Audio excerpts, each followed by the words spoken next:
Yo, what is going on, guys? Jayquan here, and welcome back for another week's episode of a Locals game. And we got a very special feature match here of my friend bringing a really cool deck called Chernadog. So it's an Emerald Amber aggro deck that runs the Lady and the Tramp, and then the Shift Tramp that allows you to draw cards, discard cards, and throw down a Chernabog. So a really super fun and very fast aggro deck. And for myself, I brought a Ruby Sapphire DKP version, however with a Robin Hood twist. And we are running two Robin Hoods just because of the amount of actions that we do play.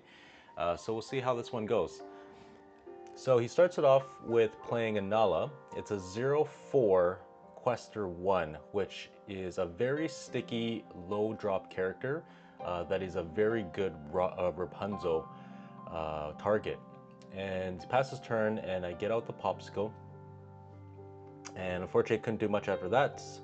And he drops two more 1-drops, which is a Daisy Duck and the new card Lady from Arcasia's Island.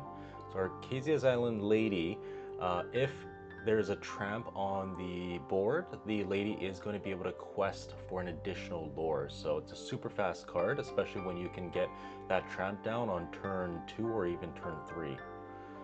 So we start off with our usual turn 2 ramp with the Azurite Sea, inking us a card. We don't have any additional 1-drops to be able to follow up with that, so we just pass. And he just goes straight into questing. Luckily for us, we did get a Grammatala off of that, so we get to add that to the hand instead of sending it back to the bottom of the deck. So in this matchup, as a Ruby Sapphire player, you do want to make sure you're not missing any of the ramps at all, just because that we do want to ensure that we can ramp hard enough to get into those Be Prepared or big Sisu range, right? Because with the Chernadog deck, they are running very low to the ground, so a lot of their characters don't actually have that much strength. Usually a lot of the characters do have 2 strength or less, so a big Sisu is going to be able to wipe out their whole entire board, so we are aiming for that, and those are the cards that we want to find with Grammatala, Vision, or even Develop Your Brain.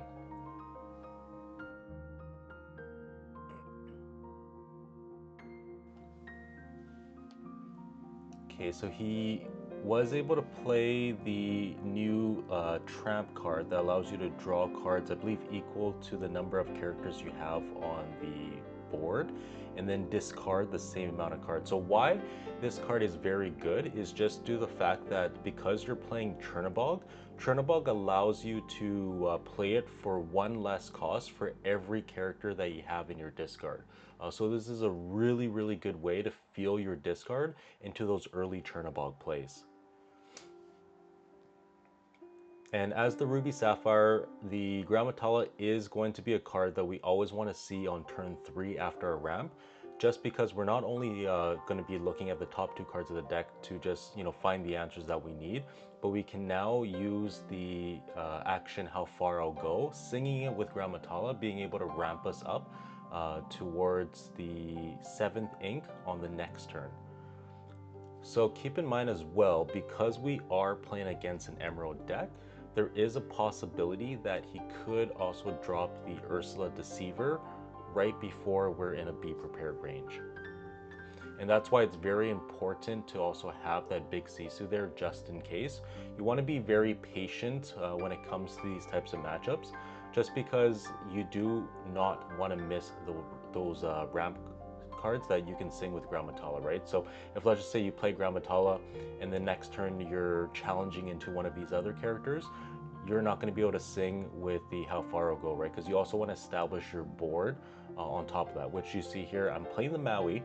Maui is going to take out Daisy Duck, and the reason why I'm choosing Daisy Duck is just due to the fact that, again, the Daisy Duck is a 2-quester. It is also a Rapunzel target and could potentially, let's just say if the top card of the deck is a Be Prepared, I'll have to be able to put that back to the bottom of the deck as well.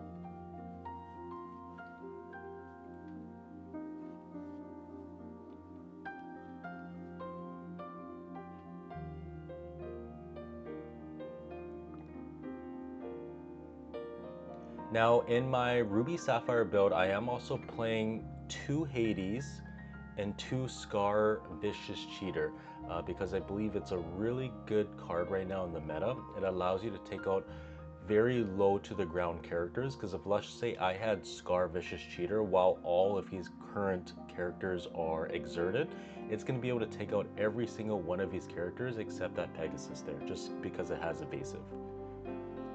So Vicious Cheater is a very good one-sided board wipe as well, while keeping your board presence, right?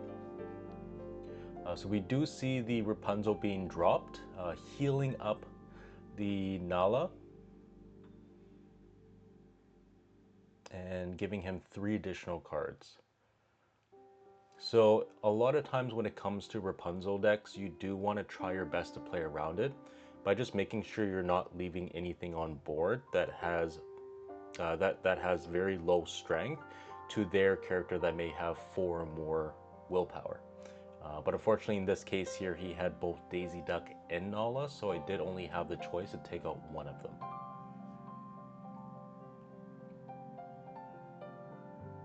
Okay, so we are brawling. This means that we do not have the Be Prepared in hand, otherwise we would have be prepared right at that time. But instead we do play the one and only Robin Hood Sharpshooter. And again, this Robin Hood Sharpshooter, another reason why I'm putting it into the deck, not only just because there's so many actions in this deck here, it's because it allows you to come back from these types of situations. If let's just say next turn I mill like a Pirate's Life, and it could also help you as well by getting brawls, let it goes, and even help ramping you as well, right? Because you could also potentially mill out the How Far I'll Go, Azurite Sea, right? And it can even get out like Visions as well. So I think Robin Hood's going to be a very good tech card in these color pairings, especially next set and Reign of Jafar, just because a lot of great red, blue action cards are actually 6 or less. So keep an eye on Robin Hood. I think that it's a very potential card that could very well go up in the future, especially post-rotation. Robin Hood is still going to be safe, just due to the fact that it came out in Shimmering Skies. So we still got a lot of playability here with Robin Hood, and I can't wait to showcase more Robin Hood plays in the future there. So we are very, very close to death here. The opponent only needs 2 lore to be able to beat us. And right now that Pegasus is also a problem. Just again, that thing's been on the board for 4 or 5 turns already, right? And there's no way to really get rid of that except for Maui Half Shark and the Maui Fish Hook. Okay, so we absolutely need to have a Be Prepared right now, because if let's say we do Hades or Let It Go the Chernadog, it's still not going to be able to get rid of that Ursula or Pegasus. So I was really hoping that we did get a brawl here of some sort, or even a Pirate's Life with the Robin Hood, because then that would have saved us a turn. Unfortunately, we milled the How Far I'll Go, so it wasn't a whiff. How Far I'll Go will allow us to dig 2 more cards on the top of the deck as well. Again, just looking for that Be Prep option, Pirate's Life option, right? So it's just unfortunate that in game 1, the Chernadog player was able to go first, right? So it is going to be quite hard because they're questing first, and that means we're challenging 1 turn later, right?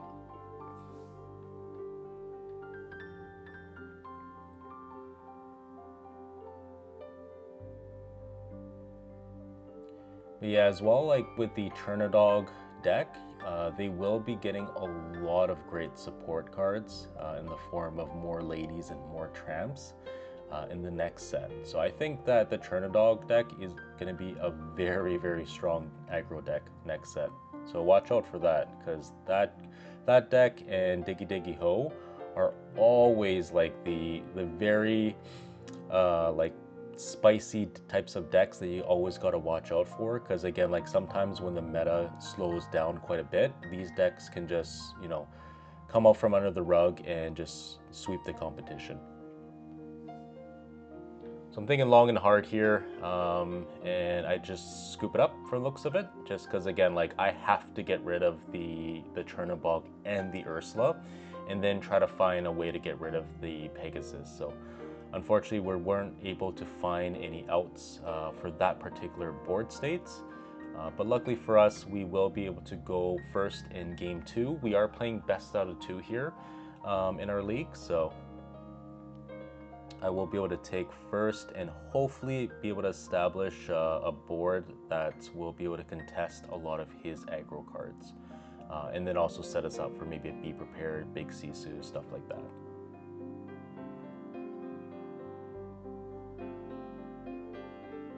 And I apologize about the glare, guys. This locals here that I am recording is a different locals from the usual locals matchup that I record at. So this locals did have a very, very bright light shining down, and I couldn't find the right angles there to really wipe the glare off entirely. But nonetheless, I'll still be able to, you know, commentate over it. You guys are going to see the card pop up anyways, so no worries on that. But yeah, we're also entering the final week of the Arcasia's Island Set Championships. And then right after that, it's going to be Jafar pre-release. So I'm very excited about that. Let me know in the comments down below, you know, what types of decks you guys are excited for, any particular cards that you're going to be hunting with the new sets. Are you attending any pre-release? Are you planning on buying much product? Let me know. Because I know a lot of people, you know, as good as the Jafar set is, like personally, I'm also looking forward to the Jafar's Illumineers heist, and like a lot of other people, they're just waiting for the rotation to happen in Fabled. So I know like some of the people that I know here locally isn't going to buy as much product for Reign of Jafar, and they're mainly just going to be waiting it out for Fabled come September.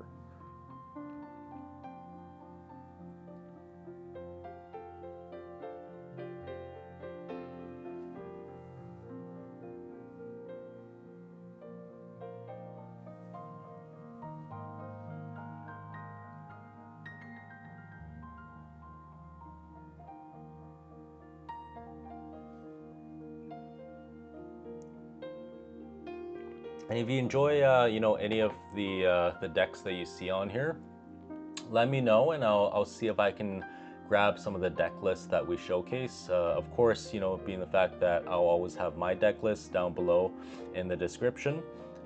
If I can, I'll always try to post the other person's deck list as well. But because again, this is a locals, they may not always be comfortable with giving that out, and they may not even have like a Dreamborn list either. So. Alright, so we start off with the Popsicle, and then he starts it off with the Lady. Let's see if I can ramp it up here. Okay, so we are playing Tipo, which does give us a character on board, but unfortunately Tipo does have a low strength, so he won't be able to do a one-for-one trade. And we are going to be able to see the Tramp here as an enchanted version. Now this Tramp does allow it to be played one less, I believe, for every character that you have. So that's why he is able to play that as a 1 cost, and then another Lady as a 1 cost. So this is also potentially very dangerous because this curve that he has, now both Ladies are able to quest for 2. So I'm inking the Tamotoa, playing the Grammatala. Nothing super exciting right now on my part, just because again, like usually for Ruby Sapphire, it's always going to be, you know, turn 1 Popsicle develop, turn 2 Azurite Seer Tipo, turn 3 Grammatala or hard casting Halfaro Go. We are also playing the Goofy Super Goof, so that is also a really good card as well to play against his deck, just because it does have 2 strength, allowing us to take out a lot of his characters that's on the board. You just have to be careful not to play Super Goof into a character with very high willpower, while he's going to be able to play out the Rapunzel. So he does play 0 to hero, shifting in a Clarabelle on turn 3. That is insane. This was like such a great you know, tech that I just was not prepared for. So he was able to drop a turn 3 Clarabelle. And because it's only turn 3, I have a whole bunch of cards in my hand. So I believe he drew like 3 cards from that, replenishing his whole hand. And as an aggro player, that is going to be very, very devastating. Because again, like all his cards are very low cost. He's going to be able to dump his hand like no problem. And that Clarabelle is going to be able to replenish his hand. So we're going to be in a very tight spot here, especially because we have to deal with those ladies. We have to deal with that tramp. And then we also have to deal with the Clarabelle. And anything else that he drops afterwards as well, right? So we're in a very tough position here. But man, that was a very spicy tech. I love to see that. 0 to hero. I used 0 to hero previously in earlier sets to get out the Stitch Rockstar. That was also a really cool combo too way back in the day.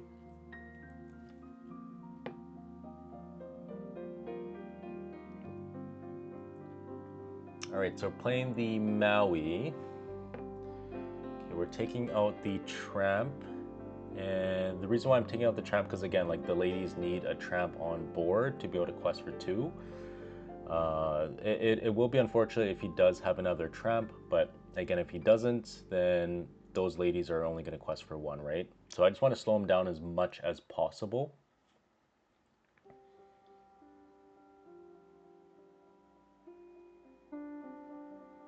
And I'm really hoping that the Clarabelle would quest, because if he does, then I could potentially try to take it out.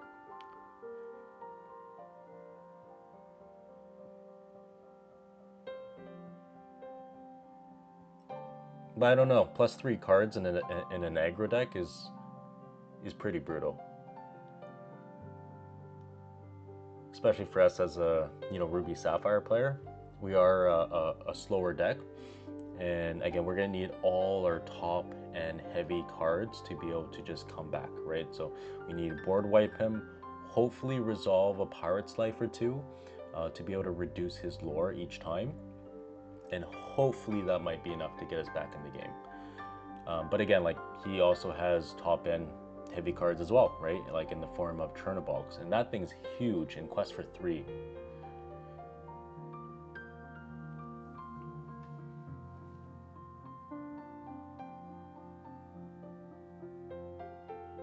Alright, so he's thinking long and hard here.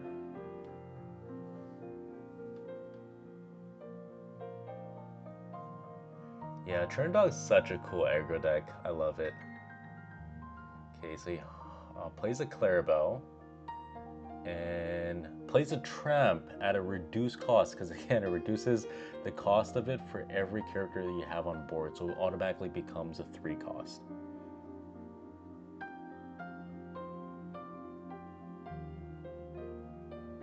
And again, this is the part where he's going to be able to draw, right, more cards, and then he's going to discard characters, and then hopefully he drew that Chernadogs, right? And a lot of times, like later in the game, that Chernadogs could very well just be thrown down for free, especially if you board wipe, right? If you board wipe and you don't have any resources to take out that Chernadog, and he's very close to getting 20 lore, that could be lethal right there.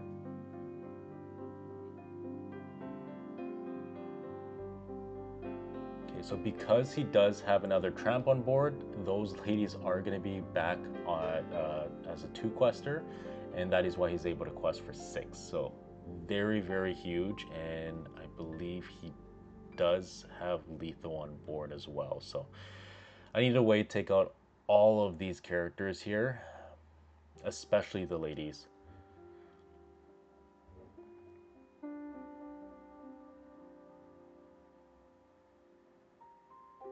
I believe we're singing with the Maui. Yep, so we'll sing for how far I'll go. Again, we just want to try to find some answers here.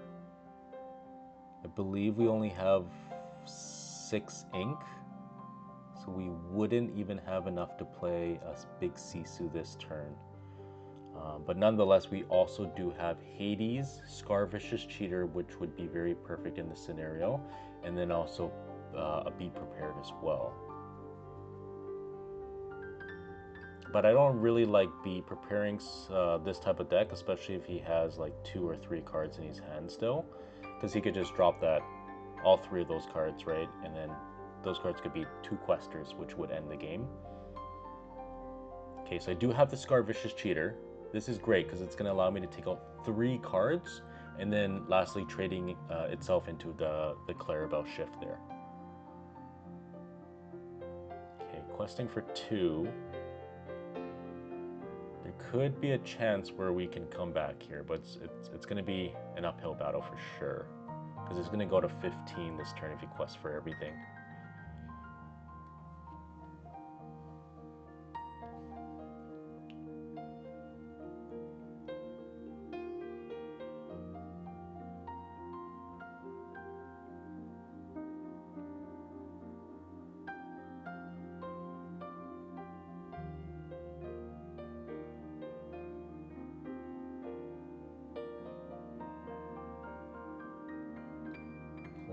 Daisy, okay.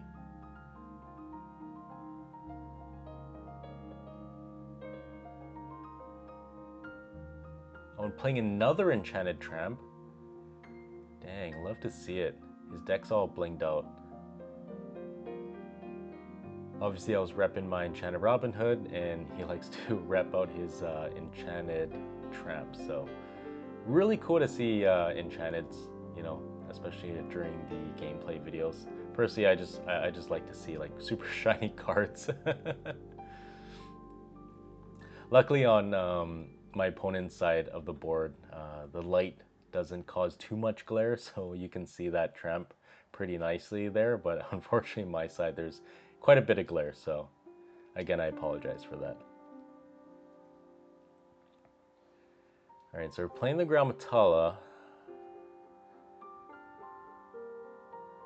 Yeah, unfortunately that tramp gave the other 1-drop Clarabelle a boost in strength, and it took out my Maui, which I really need in this situation here, because that other tramp that you see there does have a 2/6 body in, or I think it's like 2/7 or something really big like that, and we need as much strength as possible. So fortunately, Robin Hood here does not have as much strength, but I'm hoping in the following turn, again, we can slow the opponent down by maybe getting ourselves a Brawl, Let It Go, or Pirate's Life.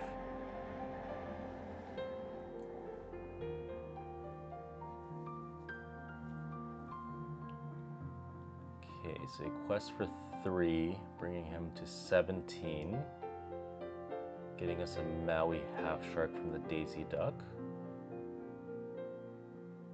which would be really good if we had a Vitalisphere. In my build, I'm only playing 1 Vitalisphere. I might bump it up to 2 just because I think like giving Maui Half Shark Rush is just way too strong. Because a lot of times, like, you know, Maui Half Shark, when it's sitting there, if you're playing against steel decks, it just gets Zeus down. Okay, so we quest 2 for Robin Hood. Let's see, because this is our last turn if we're not able to do anything here. Oof. Okay, so we mill both of my big Sisus, which I definitely needed. really badly, because if that was any other character, or if the Sisu was just 1 card below, that Visions that I milled would have gone us that Sisu, and I only run 2 Sisus in the deck too, so that's super unfortunate. Otherwise that Sisu would have just, you know, pretty much you know, took over the game from there. So super brutal, unfortunately. Yeah, I only run 2 big Sisus just due to the fact that, like, in any against like purple decks, red decks, and mirror matches, like big Sisu just doesn't really do much, right? Because we don't play Sapphire Corals or anything like that to reduce the strength. So Sisu is just really there to stop the Amber Steel, Emerald Steel, you know, Chernadogs, and any other aggro deck, right, that we face. And that's the only use for it there. But I think we're cooked, guys. I think we're cooked. There's really not too much that we can do here unless we, you know, be prepared or on board. But yeah, I don't think it's happening. We're just gonna find out with Develop, see if we can find anything here.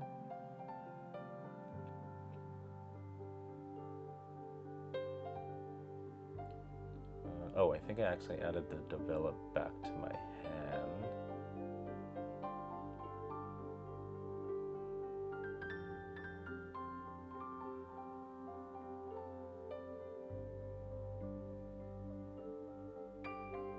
Yeah, okay, and now I realize I'm like, oh, okay, I actually played the develop and add it back to my hand.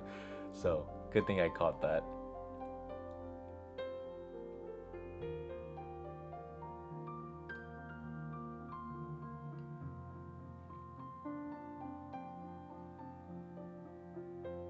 And looks like I play the Hades, but that seals the deal. Unfortunately, I'm not able to take it away with this one. Chernadog just way too strong. So there we have it. Thanks again for tuning in, guys, and don't forget to like and subscribe. I'll catch you in the next one.